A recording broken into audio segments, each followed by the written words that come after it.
Yate Ghana 4 boys mako 4 ewo United States of America ewo Lehigh University. Na chese krono no mako akobo no. Amanebo ayensa aka ekire se ye mrantie nan bia omoye Ghana fo ayo makopiem ewo Lehigh University omoye students wo ho na sa mrantie yi kame akoye se omo document a omo di nya admission no omo forgery ni nyina Enti abrofo no hwesa no Koda kifo yi ombetimi abrim so de but yente ase eba ne say na the same mother the same father omumienu nyomo 25 years old yente ase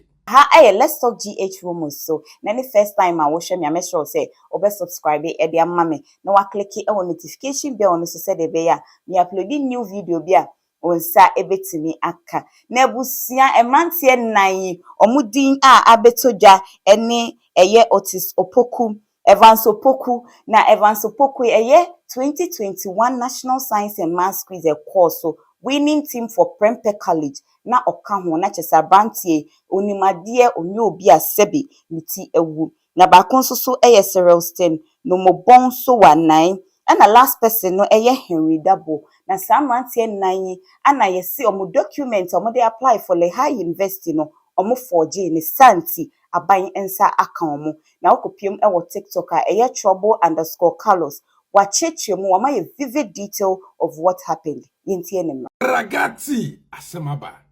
Yate Ghana 4 boys mako 4 ewo United States of America ewo Lehigh University. Na chese krono no mako akobo no ye dwene ho ayente ase because ye check omo back track records na boys no so omo adwene bo. Enti sa krono no omo kobo ye no yente ase. Chese omo forge omo documents omo di ko school ni nyina. Chese ye say omo forge to the point say even omo birth certificate. O chese omo bibia banks chese bibia no no forge ye. To the point say omo school result no kwa no omo forge ni nyina. Na ekwankura fa so de che this 4 boys na enie. Eye boys bia ye fra ba ku Judabo and Henry Dabo omo ye brothers. Eye omo mistake and ayedai amiachi boys nyina. Na so wohwema Judabo no e 25 years old. Ono na epanyini. Ena Henry Dabo no eni ni aketwa. Na nini aketwa no ezo 25 years old. Enti abrofo no hwesa no koda kifo yi ombetimi abrim so de but yente ase eba ne say na the same mother the same father omumienu nyomo 25 years old yente ase omahu say errors bi anaso oma dictate ne transcripts no de compare admission so eno mu se da bi first of all you hunu ya spot sa errors we on top of that ya sa so spot say obi oni ne nua panyini aba bepe school no mumienu nyina with the same age eni yen hwehwem ento mu hwehwe ma to the point say transcript no omo link to Ghana University omo school so mu koye eno mu compare original one ba ya chese aha no mo se e ne sha ha ye bi ne sha ha si ne sha ha de kill na sha chese o man kasa ayo mu de ho adwuma o ma dictate ni nyina nti hono mo no eno mu hunu se sa student we o ma dwene ne do mu trim no e high tech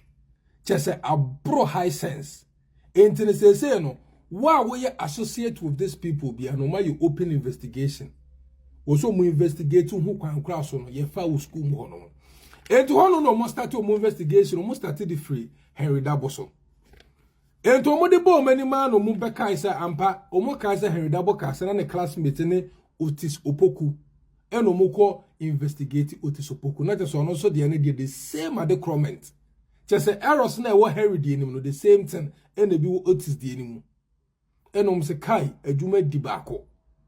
ene ne mo se da bi ene se kan so na ne Jude no Dabo Jude no ono so ya kai so ono so ne Evans Opon omo so no omu ko school baako enti no ono so no see investigate omo just a campus kra no omu ye tight friends a enti ne say show me your friend and I will show you your character. They be amikobo ho na madam fu we ni suban say the wa madam fu sitie na sa na suban sitie e bia na wentro ne dia to so se nye ntro pa na just the wo sitie pepe na sa na madam fu sitie omu ko investigate show anu so wie ya one Evans upon wie ya omu so the same thing and any a heading a hemre ye dia draw wo mu na saa se mo da bia ya mente ase me say Ghana for yenko ana da bia ye bokro no a ye yema na so obvious ana because as I stated earlier on ube UK hanuma me say alata for no do mo ya no alata ni bia ko uni e woni krom alata ni bia obi ho no me so the people crowd to nim say won kan a ontime kan so akọ uni no krom ampa within a short time nampa otim the sign qualification ebe ko school UK hanuma ube hu agro so sem ye nurse agro ampa so no akọ nurse omuko school so da bia man for be yo mo exams mo sa eno mo homework ro mo paperwork ube hu kululu sa no model mo dey pass it through. But these guys now ye come asem so mo high sense na ekito mo nyan kwara adwunu omo ni madie to the point say they have track records ebi mo kwara ba TV so for school quiz any order entina mente ase adekronti a omo ko addictive omo transcripts no just to get admission e wo school mo sa na nya no nko a na omo addictive ye no eno ne bu omo emo timi nya scholarship no as stand right now mo phone ni nyina ye kasika ye di momo ebo ma eye $400,000 US say enye sika ketwa enti when nyina ka ho ena omode fane out anom say he enkofo ma ba boye krono yesu liya pa o enti as stand right now ne de oma drop o ma free school mo hono say omunye student bi as say de omu drop o mo no so no anko omunye omu sa mo nko da bi agrote de obokro na sa da yenya say de omakwa akoma police as say asem no akwa akopiem e wo magistrate district court in Northampton nam je say UK pen and Northampton wo say US bi wo hono mo so chale as I stand right now ne de omu ho akoka adwem but me momo de me hu ne say de ombetimi de aje wo mu a gidigidi bia no ne say be deport wo apart from that me she de hunu the everything the ayo mu biasa because sikano wo meje is kanenko be bi wo US no ma wo meje wo ma de intino me hunu say we do meko je be deport wo but I me yapa because ade boys ne de anken one no because we Ghana ni a the way Ghana system ne mo no wo so de wa adwene di disa ba bia be ku bi wa nya sa wo nya yeda